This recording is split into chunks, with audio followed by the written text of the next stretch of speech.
Bismillahirrahmanirrahim. Assalamualaikum warahmatullahi wabarakatuh. Bismillahirrahmanirrahim. Alhamdulillahi rabbil alamin. Wabihi nasta'inu ala umurid dunya waddin. Wassalatu wassalamu ala asyrafil anbiya wal mursalin Sayyidina wa maulana Muhammadin wa ala alihi wa sahbihi ajma'in. Rabbi syrah li sadri wa yassir li amri wahlul 'uqdatam min lisani yafqahu qawli, amin. Amma ba'du.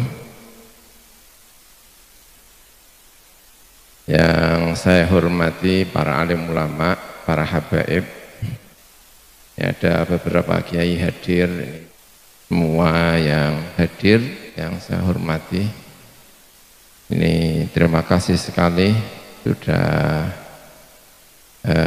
jauh-jauh datang untuk mengundang saya ini di Sarang. Rumah saya dari Mbah Maimun itu 3 kilo, sekitar 3 kilo ya, agak pisah. Alhamdulillah. Saya biasanya hari Ahad itu ngaji, tapi saya nggak berani nolak. Ini hadir. Kalau di Sarang itu kalau hari Ahad itu biasanya ngaji dengan masyarakat di masjid, ya, di masjid di hari Ahad. Ini alhamdulillah ya, bisa hadir. Terima kasih. Tentang Mbah Maimun tadi ya, senang dengan mengucapkan alal aqil an yakuna kasiran bi zamanihi atau aliman bi zamanihi.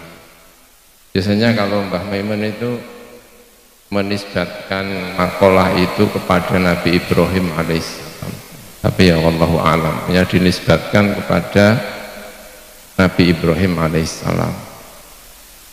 Ini kebetulan ayah saya Mbah Maimun itu selain kiai itu senang politik. Senang politik. Ayah saya juga sampai wafatnya itu aktif di politik, karena itu bagian dari man lam yahtamma bi amril muslimin falaysa minhum.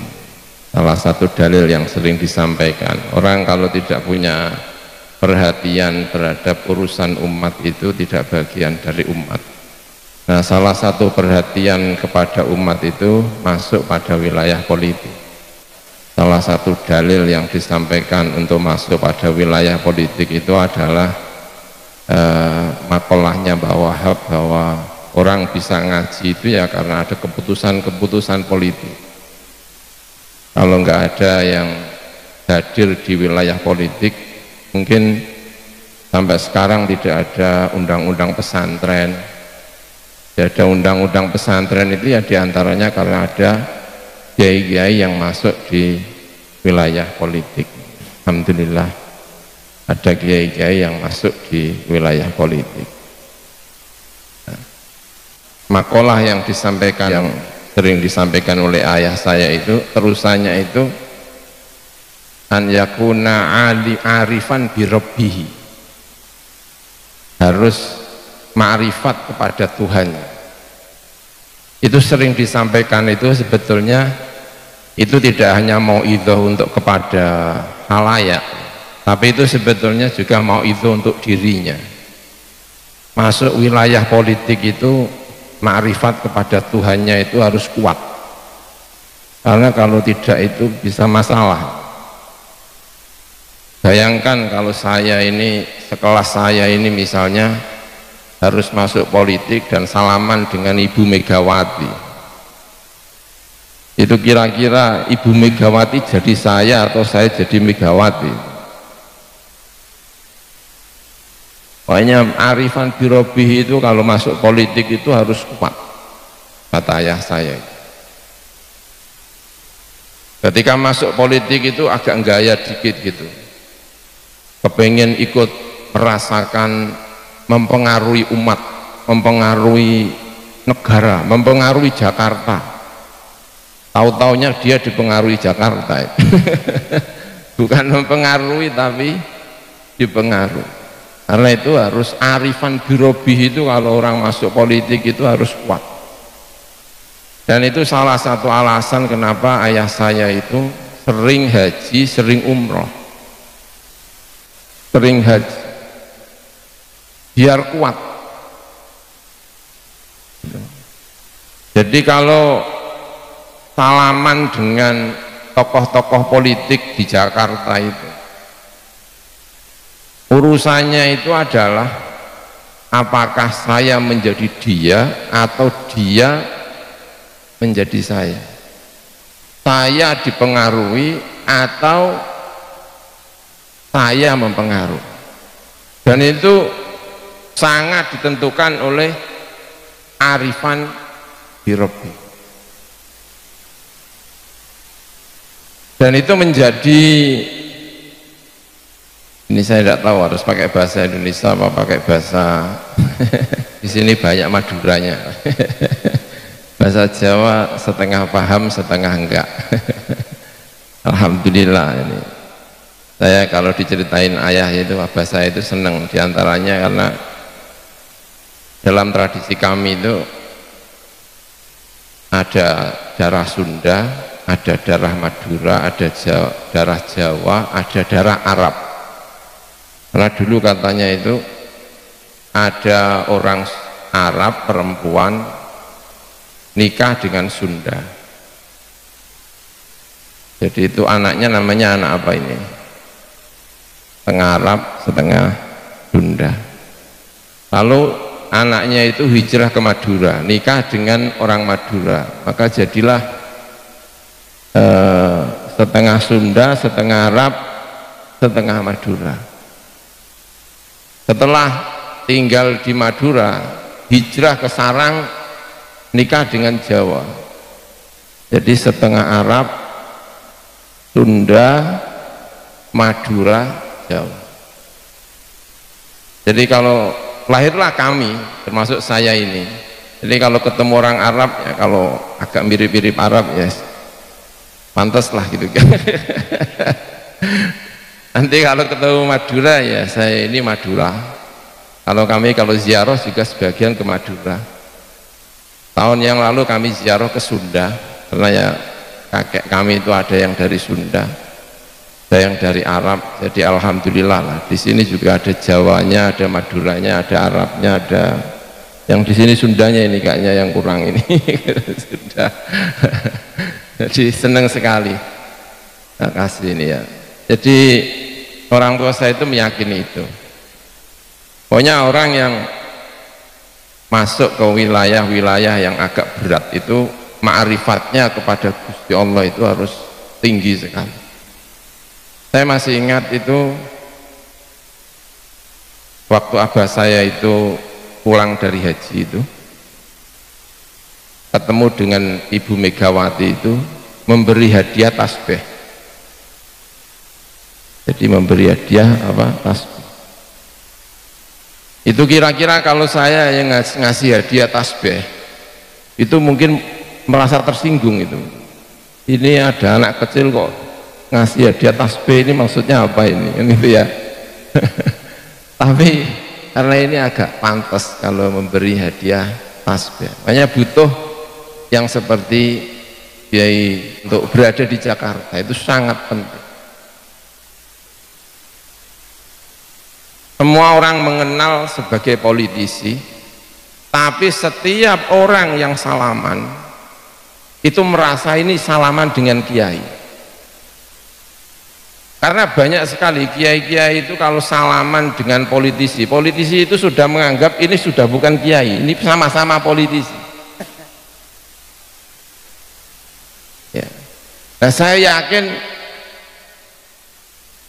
kiai-kiai seperti Mbah Wahab itu kan kelasnya kan salamannya dengan Pak Soekarno, dengan mungkin sama Aidit juga ya mungkin ya. Itu saya yakin itu Aidit, Soekarno itu kalau salaman sama Mbah Wahab itu tetap ini salaman dengan kiai. Itu harus ada, seperti itu harus ada. Pura itu kalau dalam Al-Quran itu artinya kota ya, bukan desa. Kan kita itu kalau kadang maknani qaryah itu desa.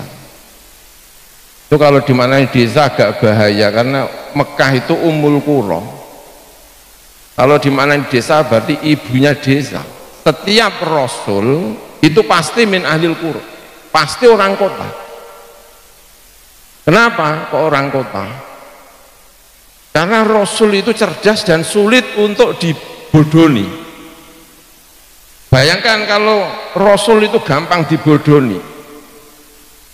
Butuh kiai-kiai sing min ahlil qura, sing angel dibodoni karena saking pinter ya. Nah, tetapi setiap rasul itu pasti punya saat-saat untuk berada di desa. Setiap rasul itu pasti punya waktu bainahu wa baina rabbih. Itu yang disebut dengan arifan bi rabbih. Pasti punya. Saya percaya itu. Bahwa Wahab itu juga pasti punya arifan bi rabbih. Ayah saya Mbah Maimun itu pekerjaannya itu salaman dengan Pak Jokowi, dengan Prabowo, dengan itu kalau nggak kuat itu hilang kiainya itu, langsung malah 100% jadi politisi. Kayaknya itu kuat sekali itu. Jadi alal akil an yakuna aliman bi zamanihi itu diteruskan arifan bi rabbih. Kanjeng Nabi punya murid namanya Abdullah bin Mas'ud. Kanjeng Nabi itu punya murid namanya Abdullah bin Mas'ud. Abdullah bin Mas'ud itu angon wedhus. Angon wedhus ketemu dengan Kanjeng Nabi. Kanjeng Nabi nanya, ini punya kambing yang sudah ada air susunya apa enggak? Kata Abdullah bin Mas'ud dengan jujur, saya ini hanya penggembala, tidak milik saya, jadi saya tidak bisa memberi apapun karena tidak berani memberikan sesuatu yang bukan miliknya. Walaupun itu belum Islam, tapi sudah punya adab yang baik Abdullah bin Mas'ud itu. Lalu sama Kanjeng Nabi itu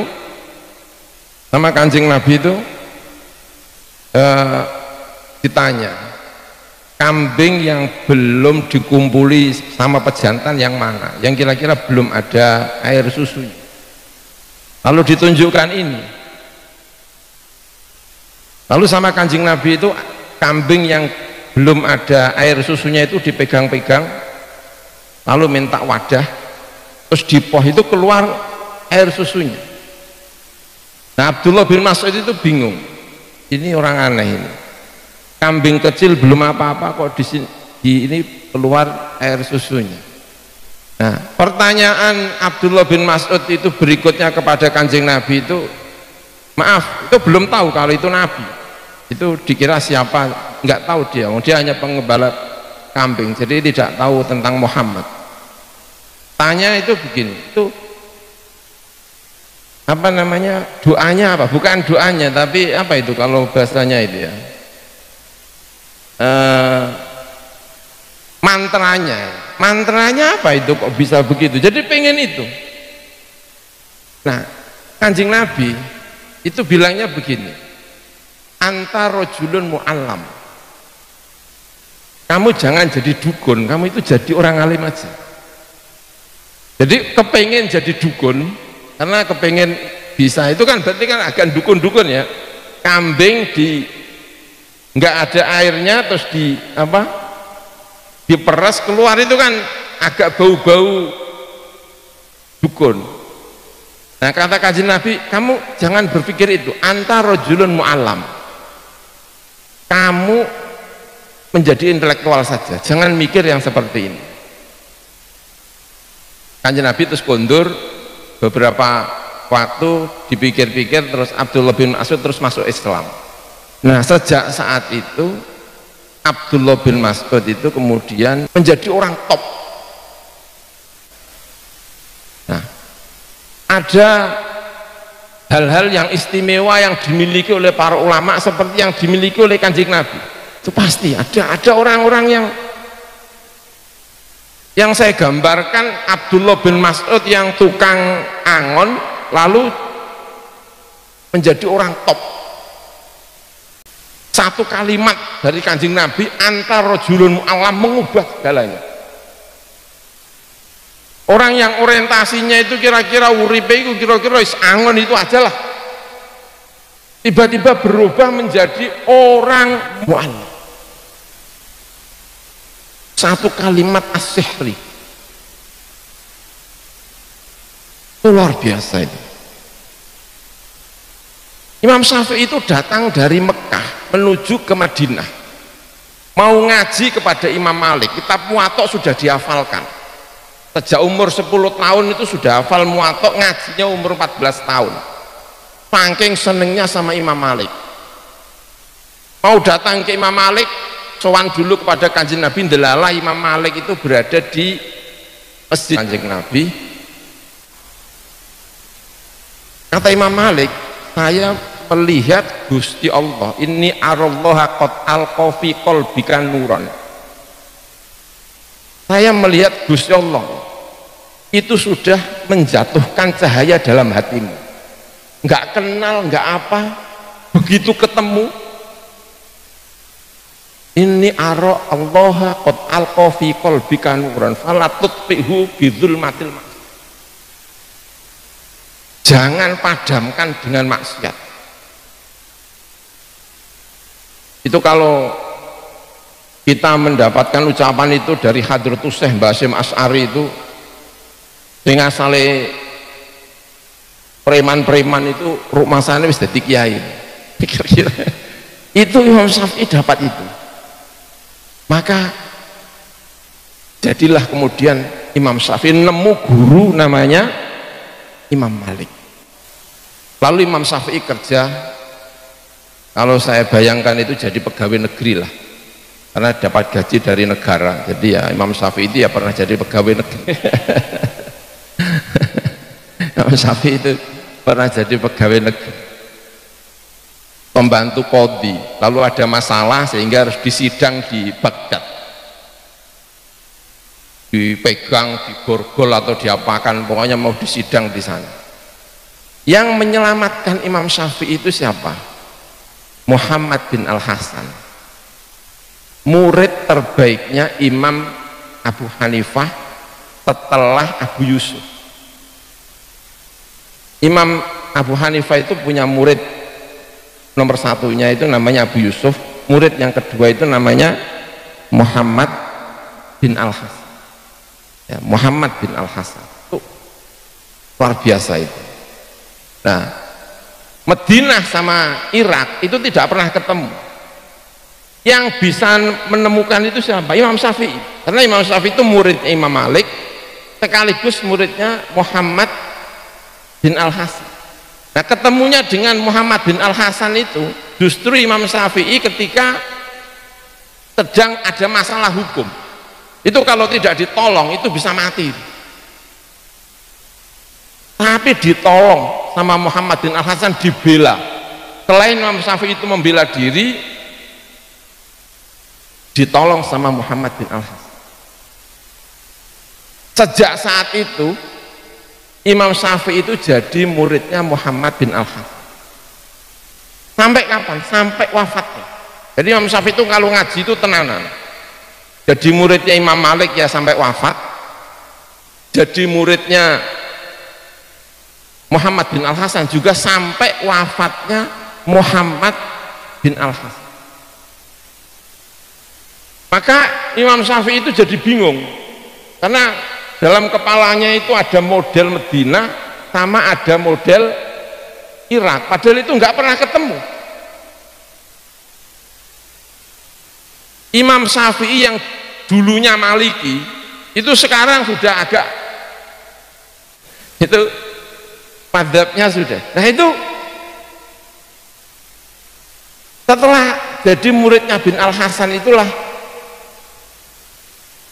Imam Syafi'i kemudian kembali ke Mekah, lahirlah madhab Al-Imam Asy-Syafi'i.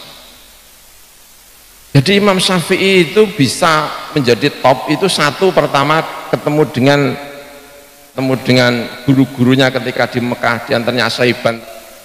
Itu juga ketemu Imam Malik, lalu ketemu dengan siapa? Muhammad bin Al-Hasan. Jadi itu Allah sangat-sangat menyenangkan ketemu dengan dua orang itu. Itulah yang menciptakan Al-Imam Asy-Syafi'i. Ya, saya merasa senang kalau dapat cerita-cerita orang-orang top. Nah, orang-orang top ini itu punya guru-guru yang luar biasa. Masuk Imam Syafi'i punya guru-guru yang luar biasa. Saya bayangkan itu pasti, saya bayangkan itu pasti punya guru-guru yang luar biasa. Nabi Muhammad begitu mengucapkan kepada Abdullah bin Mas'ud, anta rajulun mu'allam, itu ya ada perubahan yang luar biasa. Kalau kita di Nahdlatul Ulama itu disampaikan bahwa dalam bertasawuf itu mengikuti Al-Junaid Al-Baghdadi. Al-Junaid Al-Baghdadi itu punya guru itu namanya Astari As-Sakoti. Yang menemukan Junaid Al-Baghdadi itu ya Astari As-Sakoti. Sama dengan Astari As-Sakoti itu yang menemukan itu namanya gurunya Ma'ruf Al-Karhi. Itu kalau nggak ada guru-guru yang seperti ini, sama dengan cerita tentang Mbah Hamid Pasuruan, Mbah Siddiq, gurunya Mbah Khalil Bangkalan. Mbah Siddiq itu kira-kira kalau tidak ditemukan oleh Mbah Khalil Bangkalan, kamu itu istimewanya ya mungkin tidak seperti Mbah Siddiq yang kita kenal. Mbah Khalil. Nah, Sari As-Sakoti itu saya pertama kali membaca itu waktu di perjalanan itu. Saya membaca tafsirnya pakai bahasa Jawa, tafsir surat Al-Fatihah. Itu ditanya tentang baca Alhamdulillah. Ada orang sowan kepada Sari As-Sakoti. Itu cara mengucapkan Alhamdulillah yang benar itu seperti apa? Nangis. Jangan tanya soal itu. Saya itu sudah puluhan tahun kalau mengucapkan Alhamdulillah itu sering nangis gara-gara saya pernah salah mengucapkan Alhamdulillah. Itu kata Astari As-Sakoti. Kenapa? Saya dulu itu pedagang.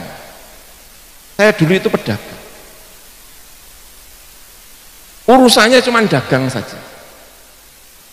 Lalu pasarnya itu terbakar. Semua toko terbakar. Saya sebagai dagang ikut sedih. Nah, saya jalan mau tilik atau apa, ketemu sama laki-laki, dikasih tahu. Alhamdulillah semua terbakar, tapi toko kamu itu tidak terbakar. Alhamdulillah, saking seneng ya kita kalau dapat kabar ya kira-kira kan sama ya, masa mau mengucapkan apa selain Alhamdulillah. Tapi dia punya guru namanya Ma'ruf Al-Karhi. Ma'ruf Al-Karhi itu yang mengubah segala-galanya Astari As-Sakoti sehingga menjadi sufi terkenal. Itu yang mengubah segala-galanya adalah dia. Sampai beliau itu nangis. Kenapa kok nangis? Khawatir salah Alhamdulillah. Saya Alhamdulillah itu jangan-jangan itu bahagia di atas penderitaan orang lain. Saat semua orang sedih kok tiba-tiba Alhamdulillah. Jangan-jangan Alhamdulillah begini, Alhamdulillah yang terbakar tokonya orang lain.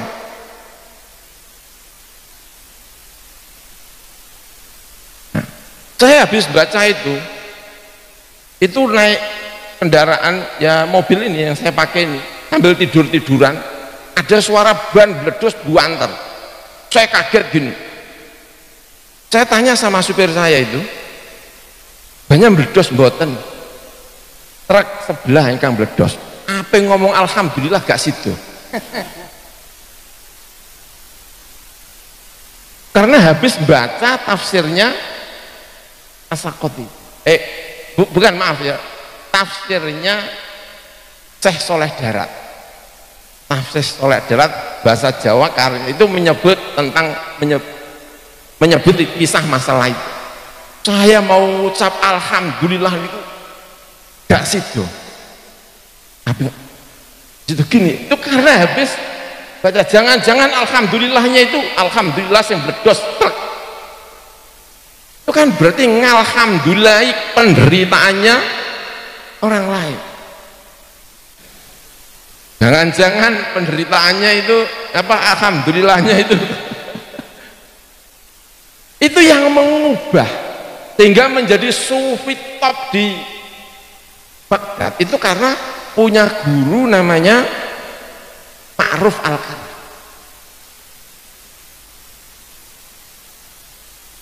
Imam Ma'ruf Sari As-Sakoti punya murid namanya Junaid Al-Baghdadi.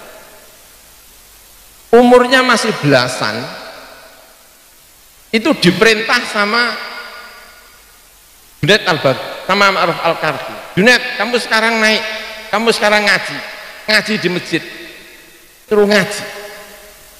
Nggak mau, ya saya belum makomnya, nggak mau. Sampai Junaid Al-Baghdadi itu kemudian ngimpi ketemu Kanjeng Nabi, disuruh untuk ngulang takallam ala rijal. Lalu sowan kepada Ma'ruf As-Sari As-Sakoti, saya ngimpi ketemu Kanjeng Nabi, belum bicara itu sudah disampaikan sama As-Sari As-Sakoti, kamu itu saya suruh aja nggak mau sampai disuruh Kanjeng Nabi. Itu dalam buku-buku, dalam kitab-kitab itu sirah-sirah itu. Nah, mulailah dia belajar. Mulai apa? Mulang. Nah, pas mulang itu, pas mulang begini itu, ada yang nanya. Dan dalam tulisan buku yang saya baca itu, nanyanya itu adalah kalimatnya itu orang ahlu zimmah, Nasrani. Ada orang Nasrani, saya juga nggak tahu ya, buku-buku itu kadang kalau cerita ya kok bisa ya orang Nasrani ikut ngaji. Pokoknya orang Nasrani ikut ngaji lalu ditanya tentang ini maknanya apa. Ada kalimat, ada hadis ittaqu firasatal mu'min. Itu syarahnya apa? Ittaqu firasatal mu'min. Hati-hati dengan firasatnya orang mukmin. Karena firasatnya mukmin itu fa'innahu yanzuru bi'ainillah atau apa. Itu bisa melihat dengan mata Gusti Allah. Itu yang saya ceritakan tadi. Orang-orang hebat itu kalau melihat sesuatu itu dengan mata yang lain. Nah, Junaid Al-Baghdadi itu tidak bisa menjawab. Maksudnya tidak bisa menjawab, tidak mau menjawab sampai beliau itu menundukkan kepala. Agak lama menundukkan kepala. Lalu Junaid Al-Baghdadi berkata kepada yang nanya itu tadi, katanya itu begini,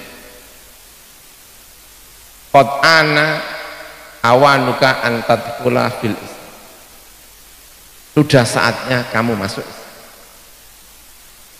Lalu dia syahadat, asyhadu an la ilaha illallah wa asyhadu anna muhammadan rasul. Junaid Al-Baghdadi itu kepingin menjawab, tapi tidak dengan maknanya, tapi dengan praktek. Firasatnya Junaid Al-Baghdadi, orang ini sebentar lagi masuk, dan benar ya, kemudian masuk. Yang menemukan Junaid Al-Baghdadi itu ma'ruf as-sari asar.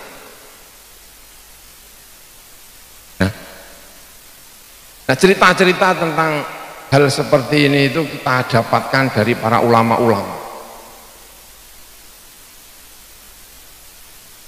Orang-orang di daerah Rembang, daerah Sarang, dulu banyak yang ngajinya kepada Mbah Khalil Bangkalan.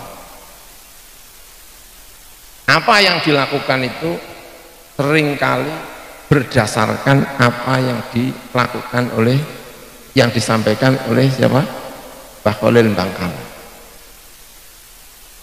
Nah, saya percaya dengan itu, dengan ulama-ulama itu pasti punya guru-guru yang itu. Imam Syafi'i juga sama, punya murid-murid yang sekian, itu juga memberi kayak garis gitu loh ya. Itu cerita-cerita tentang ulama-ulama ini saya sangat senang. Maka ya ini ya, pokoknya ada cerita-cerita tentang Mbah saya itu namanya Mbah Zubair. Mbah Zubair itu saat itu sudah umurnya sudah lumayan sepuh. Haji ke Mekah, haji ketemu sama Syekh Yasin Al-Fadani, lalu ketemu dengan Sayyid Muhammad bin Alawi Al-Malik. Usianya agak terpaut jauh, tua Mbah Zubair dengan Syekh Yasin, juga lebih sepuh daripada Sayyid Muhammad Al-Alam, tapi ikut ngaji kepada yang ada di ngaji kepada orang yang ada di umurnya itu ada di bawahnya, umurnya berada di bawahnya, itu ngaji kepada. Nah, sampai di rumah diceritakanlah kepada anaknya, ayah saya namanya Kiai Maimun, diceritakan kepada ayah anaknya. Nah, cerita-cerita seperti ini itu membekas, itu sangat membekas. Ada orang tua ngaji kepada yang lebih apa, sehingga ilmu itu ini, ilmu itu apa ya, tidak mengenal usia tidak mengenal usia. Nah, ini juga dicontohkan oleh para alim ulama, para kiai, itu juga punya aspek-aspek yang seperti ini. Itu saya kira kalau kami dari Rembang ya, dari Sarang, dapat cerita-cerita tentang orang-orang top, orang-orang yang ini itu kaukabun minal ulama al-kibar, apa itu ya, kaukabun minal ulama al-kibar. Ini orang-orang top, orang-orang yang ini itu belajar lalu apa, bisa mendamaikan antara berbagai kepentingan-kepentingan. Ilmunya tidak mengalahkan wiridannya, wiridannya tidak mengalahkan ilmunya. Kiai Hamid Pasuruan itu kalau kami dengar di sana itu tadi ilmunya tidak mengalahkan wiridannya, wiridannya tidak mengalahkan ilmu. Karena ada kecenderungan itu kalau sudah wiridan itu malas belajar, tapi kalau belajar malas wiridan. Karena ada itu kecenderungan di pondok itu kan ada. Sing wiridan ngenyek sing senengane belajar, sing senengane belajar ngenyek sing wirid. Nah, ulama-ulama ini yang kami dengar itu, ada Mbah Khalil Bangkalan, itu wiridannya tidak mengalahkan ilmunya, ilmunya tidak mengalahkan wiridan. ulama-ulama besar yang kita kenal sekarang ini, kita mengaji kepada mereka. Imam Syafi'i, Junaid Al-Baghdadi, Imam Ghazali, Abul Hasan Al-Asy'ari. Buku yang sering saya baca itu kalau ada apa-apa biasanya saya rujuk itu buku Syiaru A'lamin Nubala. Kenapa saya senang dengan kitab Syiaru A'lamin Nubala? Karena selain cerita tentang ilmu itu, cerita tentang wiridannya, cerita tentang cara ibadahnya. Junaid Al-Baghdadi kalau dalam NU itu biasanya dikenal dengan tasawufnya, sehingga disebut Basim Asy'ari kalau tasawuf ikut Junaid Al-Baghdadi. Tapi kalau kita membuka kitab seperti Syiar akan diketahui beliau itu mufti madhab Abi Thawr. Mufti, statusnya itu mufti. Kita sering mendengar Imam Syafi'i, yang dikenang itu adalah ngilmunya. Tapi santri-santrinya itu meriwayatkan Imam Syafi'i itu Ramadan itu khatam Al-Quran 60 kali. Ketika belajar ke Madinah, perjalanan 7 hari itu khatam Al-Quran 16 kali.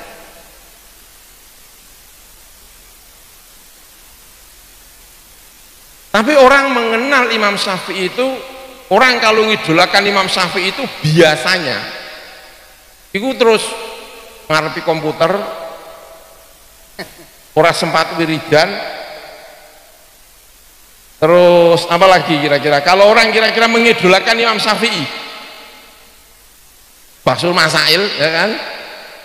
Terus meripate sampai abuh kabeh, kira-kira ya, sampai lupa tahajud, lupa sholat duha. Tapi bayangkan kira-kira orang NU yang mengidolakan Junaid Al-Baghdadi, kamu pengikut siapa? Junaid Al-Baghdadi, nanti itu tasbihnya seberapa ini kira-kira itu? 2 meter ya. Tapi tidak tahu kalau kenapa Junaid Al-Baghdadi itu dianggap imamu ahli sunnah dalam masalah thariqah. Itu karena beliau itu adalah mufti. Kalau tanpa ada embel-embel itu dia nggak akan diangkat menjadi imam. Jadi ilmuhu tidak mengalahkan wiridannya tidak mengalahkan ilmu. Itu khas-khas. Ya. Jadi ada orang-orang seperti Abu Hurairah. Saya bayangkan Abu Hurairah itu orangnya tidak bisa membaca tulis, tapi orang paling meriwayatkan hadis paling banyak itu Abu Hurairah. Ya, meriwayatkan hadis paling banyak itu Abu Hurairah. Paling banyak itu meriwayatkan hadis itu adalah Abu Hurairah. Bayangkan orang nggak baca, nggak tulis, tapi bisa meriwayatkan, itu pasti pekerjaannya ngapalkan terus itu. Karena begitu sekali lupa kan bingung mau merujuk kepada apa itu. Sehingga ada riwayat awsoni kholili bisalatin, sholatid duha, saumi salasati ayamin, wa an utira qablan naum. Padahal mestinya standarnya itu kalau witir ba'da naum. Karena ij'alu akhir sholatikum. Tapi Abu Hurairah itu dapat pesan wa an utira qabla an anam. Sehingga menimbulkan iskal, ojo-ojo Abu Hurairah itu gak tahu tahajud. Mergo nek tahajud mestine witire baca tahajud, tapi angger ape turu dikongkon witir. Nah, itu setelah dipikir-pikir itu, saya baca itu, saya menemukan sumber bacaan itu bunyinya itu begini. Kenapa Abu Hurairah itu kok disuruh witir sebelum tidur? Itu karena pekerjaan Abu Hurairah itu ngapalkan hadis. Ngapalkan hadis. Sehingga kalau tidur itu kira-kira larut. Mangger bengi itu ngelalang hadis. Sehingga mungkin tidurnya itu agak larut. Sehingga kalau kemudian tidur khawatir nanti subuh sebelum witir, maka dia itu dapat wasiat khusus, kamu kalau mau tidur witir dulu. Nah, orang serajin Abu Hurairah itu tetap mendapatkan pesan satu, minimal puasa 3 kali dalam 1 bulan. Yang kedua, jangan meninggalkan sholat duha. Itu ilmunya tidak mengalahkan ibadah. Ulama-ulama besar, aliman bizamanihi tadi itu harus disertai dengan arifan birabbi. Itu pesan betul, pesan ya. Ada ulama top di Mekah itu namanya Umar Sato. Umar Sato itu saudaranya Bakri Sato. Bakri Sato itu pengarang kitab I'anatut Thalib. Ada seorang kiai, muridnya Umar Sato. Muridnya Umar Sato. Muridnya Umar Sato. Dari Indonesia. Sowan kepada Umar Sato. Karena murid pengen masuk thariqah, pengen masuk apa? Thariqah. Thariqah itulah ya. Salah satu kiai hebat itu pasti dokter yang spesialis, dokter yang top. Karena kalau tidak dokter top itu resepnya sama. Saya kata kawan saya itu waktu ke mana, puskesmas, dia sakit udunan. Tahu udunan enggak? Udunan itu bisul, dapat resep, dapat obat, sampingnya itu juga sama, dapat obat yang tanya, kamu sakit apa? Saya sakit kepala. Nah, dia sakit bisul, tapi obatnya kok sama ya, kira-kira itu. Jadi antaranya obat sakit bisul sama sakit kepala itu kok bisa sama ya? Ya mungkin itu obat umum atau mungkin dokternya itu ngetika resep itu asal-asalan. Karena mestinya orang itu resepnya itu beda-beda ya. Antara yang diberikan kepada si A sama si B itu pasti, itu kalau dokter yang top itu pasti itu beda-beda, antara satu dengan yang lain itu pasti beda-beda. Nah, ada seorang kiai itu kepada Umar itu minta izin untuk masuk thariqah. Itu tidak diizinkan, tapi dikasih 2 kitab. Kitab namanya Al-Yaqut wal Jawahir sama kitab Ar-Risalah Al-Qushairi. Yaqut wal Jawahir itu karyanya Imam Asy'arani. Ar-Risalah Al-Qushairiyah itu karyanya Al-Imam Al-Qushairi. 2 kitab di bidang tasawuf. Mau masuk tasawuf thariqah tidak diperbolehkan, tapi dikasih kitab tasawuf.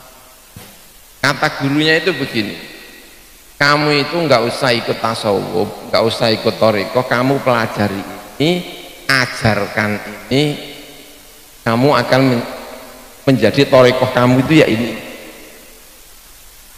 Jadi tidak tidak dikasih apa toriko, tapi dikasih. Nah, kenapa? Lalu ketika pulang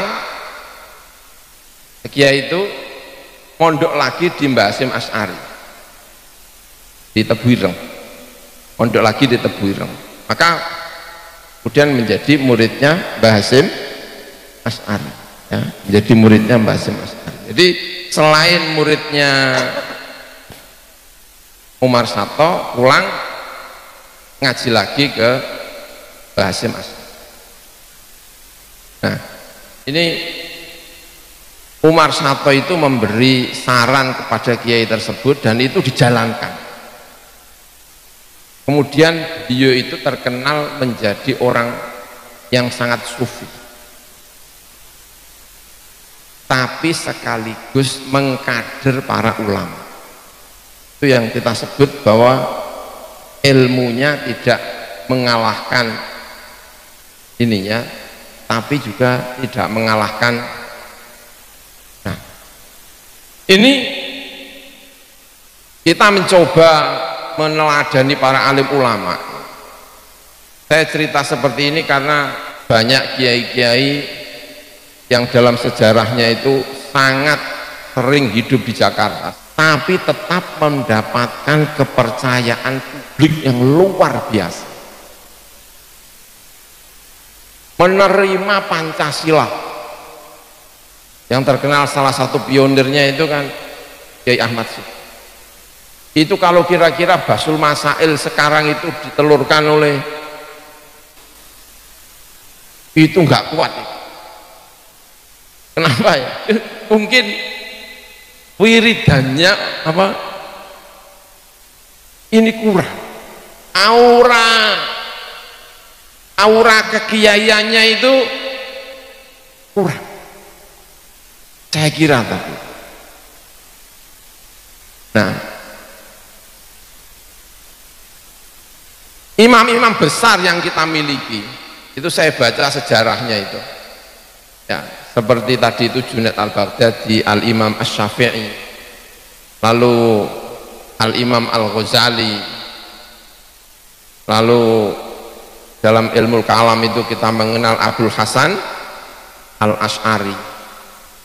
Itu kita baca dalam kitab Syiaru A'lamin Nubala, itu tidak hanya disuguhkan tentang ilmunya, tidak hanya disuguhkan tentang ininya, tapi mendamaikan antara keduanya. Dua hal ini dijamaikan sehingga aliman bizamanihi arifan birabbihi itu jadi landing. Kanjeng Nabi itu hidup di Mekah. Mekah itu Ummul Qura. Tapi ketika beliau mau diangkat jadi nabi, itu dibawa ke Gua Hira. Saya belum pernah dapat cerita nabi itu diangkat jadi nabi di mall, belum pernah dapat cerita itu. Ono nabi diangkat ketemu malaikat Jibril pertama di mall, di pasar. Saya belum pernah dengar, belum pernah dengar. Tapi kalau cerita tentang Nabi Yusuf, saya baca-baca cerita tentang Nabi Yusuf itu, beliau itu hidup di rumahnya menteri top di Mesir, lalu mau diangkat jadi nabi. Itu setahu saya, memang tidak ada nas-nas, saya cari nas-nas, tapi perasaan saya itu Nabi Yusuf diangkat jadi nabi itu setelah dimasukkan ke penjara.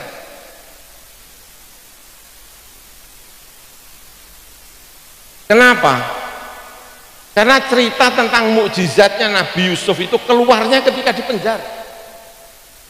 Hingga perasaan saya Nabi Yusuf itu diangkat jadi nabi itu pas di penjara.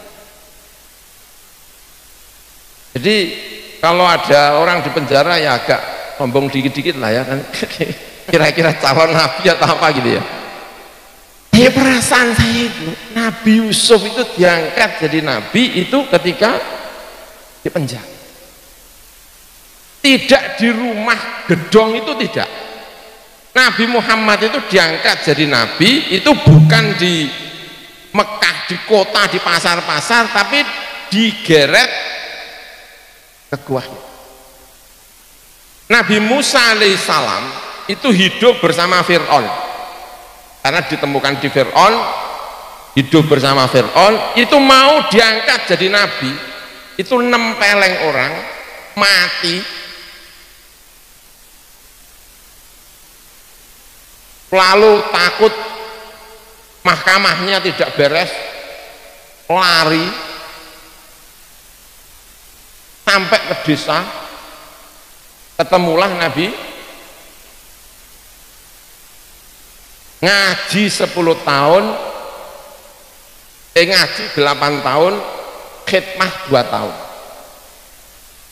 Hanya sering disampaikan pondok itu harus ada khidmahnya biar jadi nabi, karena Nabi Musa itu belajar 8 tahun, khidmah 2 tahun, yang wajib 8, yang 2 itu nafilah. Tiap perjalanan dinaikkan gunung baru jadi nabi. Makanya saya sampaikan, belum pernah mendengar ada nabi digawa nang mall terus jadi nabi, tapi di kota lalu dibawa ke Gua Hira, dibawa ke penjara, lalu dibawa ke desa, naik gunung jadi nabi, itu ada. Tapi ada orang desa pengen jadi nabi digawa nang mall, ya itu enggak ketemu, ya, itu tidak ketemu. Nah ini yang kita berharap kita teladani para ulama-ulama. Saya percaya betul hidup di Jakarta, abah saya Mbah Maimun sering hidup di Jakarta, sering pergi ke Mekah haji, melakukan perjalanan haji. Itu salah satu tujuannya adalah orang hidup di kota selain aliman bizamanihi itu juga apa? Arifan birroh, punya dimensi apa ini namanya, dimensi batin yang kuat, sehingga setiap orang yang salaman itu merasa tidak salaman dengan politisi tapi salaman dengan dia. Sehebat-hebatnya, sekota-kotanya Nabi itu tetap kalau salaman itu makanya apa, Nabi Muhammad itu begitu ba'da Fathi Mekah, ba'da Fathi Mekah, Allah itu teladan yang menurut saya itu luar biasa ya, itu berat sekali. Setelah Fathi Mekah itu kan Madinah itu kaya sekali, karena menjadi kota nomor 1 di Arab. Nah, Madinah itu kayaknya kaya setelah Fathi Mekah. Sehingga dalam sejarah-sejarah itu istri-istrinya Nabi itu minta agar nafkahnya itu agak longgar, nafkahnya agak longgar, karena biasanya mungkin nafkahnya Kanjeng Nabi itu sama istri-istrinya itu yaumun ju'un wa yaumun tabu'un ya gitu. Itu kepengen agak longgar. Itu Nabi terus langsung keluar dari rumah, bikin apa ini, bikin kamar kayak ini di masjid, nggak boleh ada yang masuk, sampai kemudian istrinya itu mengikuti Kanjeng Nabi kembali. Nah itu yang mungkin diantaranya itu ingin memberi contoh bahwa hidup di kota itu kalau tidak dengan apa ini, yang mungkin itu berat. Makanya saya dapat cerita itu ya, baca cerita itu terus pokoknya berat ya jadi nabi itu ya. Nabi itu jadi berat sekali, gak kuat rasanya itu, hanya bisa membaca tapi rasanya kok tidak mampu untuk mengikuti, tapi bisa menjadi pelajaran yang luar biasa. Sampai Umar menangis itu ya gara-gara di sini. Karena Umar itu satu-satunya yang saya tahu bisa masuk rumahnya, dalamnya Kanjeng Nabi yang ada di situ. Yang kemudian Nabi bangun, gegernya itu ngecap apa itu namanya? Ngecap kloso. Tuh, tikar itu ya pas peristiwa itu. Umar lalu menangis. Itu juga saya pikir Kanjeng Nabi yang disebut sebagai aliman bizamanihi, lalu salaman dengan, bukan salaman tapi berkomunikasi dengan orang-orang top itu, Kanjeng Nabi itu tetap punya yang ada di sini. Nah, ulama-ulama ini kita percaya dengan itu, sehingga ya semoga kita bisa menjadi apa ya, meneladani ulama-ulama ini. Ya, bapak-bapak, ibu-ibu yang saya hormati, ya mekaten ingkang saged kawula aturaken, mugi-mugi wonten manfaatipun. Kirang langkungipun nyunaken paksami, mohon maaf atas segala kekurangan. Allahul muwaffiq ila aqwamit thoriq.